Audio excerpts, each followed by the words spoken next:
Hola, buenas noches. Mi nombre es Francisco Javier Vázquez Ramírez.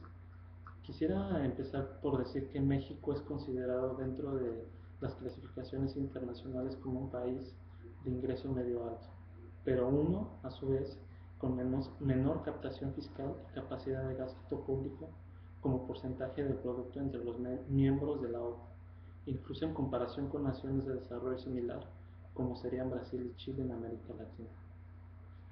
La baja recaudación revela incapacidades técnicas, administrativas y políticas de los distintos órdenes de gobierno, pues impuestos municipales como el predial aportan poco a los ayuntamientos precisamente porque no se recaban. Las entidades federativas han renunciado a establecer gravámenes a la renta. Por ejemplo, en la federación misma la eficiencia de la recaudación del IVA, relativamente un impuesto sencillo apenas alcanza el 20%. La escasa recaudación a través del impuesto sobre la renta sobre su tasa máxima de 30% es menor al promedio de la OCDE y de los socios comerciales de México. Evidencia que se está lejos de tener un sistema tributario progresivo, a pesar de los datos que corroboran la extrema desigualdad en el ingreso de los mexicanos. En el fondo, la fragilidad fiscal revela un problema político de primer orden que cuestiona la legitimidad del Estado mexicano para hacer cumplir a los ciudadanos, sobre todo a los de mayores ingresos, con sus responsabilidades básicas, como es la contribución. La baja recaudación fiscal viene condicionada a la capacidad del gasto de la economía mexicana, que va a la saga de otras naciones en gasto público per cápita en indicadores clave para el desarrollo humano, como lo es la salud y la educación. A esa escasa capacidad recaudatoria con la que se ha podido persistir gracias al uso de la renta petrolera, se suma en los últimos años la obsesión por mantener equilibrio en las finanzas públicas, al menos en los términos contables. Así, el problema de México no es si no incurre o si en un déficit, sino que tiene una estructura fiscal que le impide gastar e invertir en las magnitudes que reclama la realidad económica, social y demográfica del país. El Estado, en ejercicio de soberanía, recordemos, establece contribuciones para una relación tributaria, la cual no es de poder, sino una relación jurídica, sujeta a normas, a las cuales se somete tanto el contribuyente como el Estado mismo. El establecimiento de la contribución siempre se hace mediante una ley. Su recaudación y fiscalización constituyen actividades administrativas vinculadas. No olvidemos que el tributo debe ser creado en los términos prescritos en la Constitución, en la cual se encuentran los principios jurídicos fundamentales de la tributación.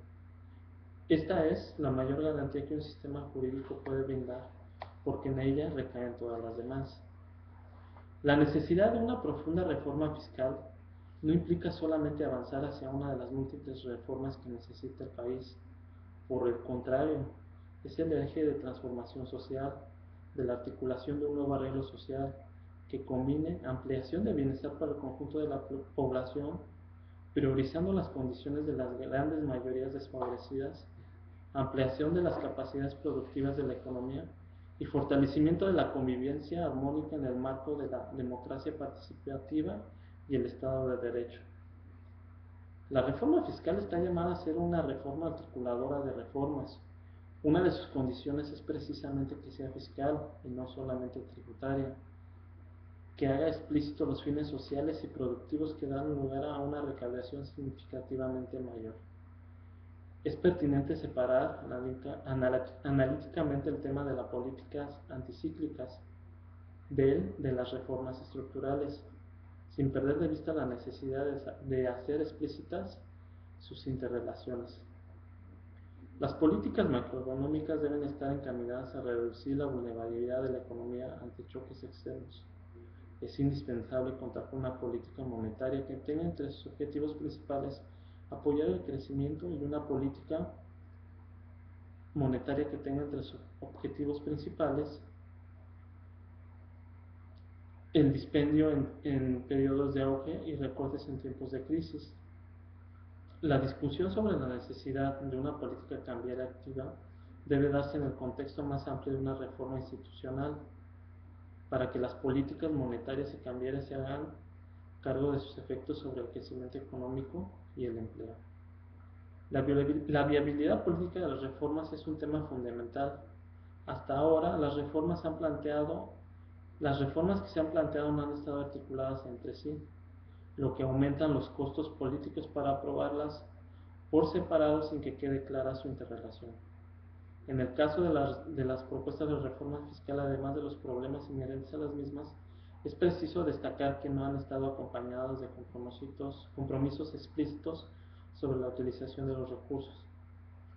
La reforma fiscal debe ir acompañada de reformas laborales y sociales que reduzcan la carga tributaria sobre el empleo formal de la economía y que contribuyan a crear una red de protección social más fuerte, y de esta manera sería más factible su aprobación y constituirá la piedra angular de esta reforma integral.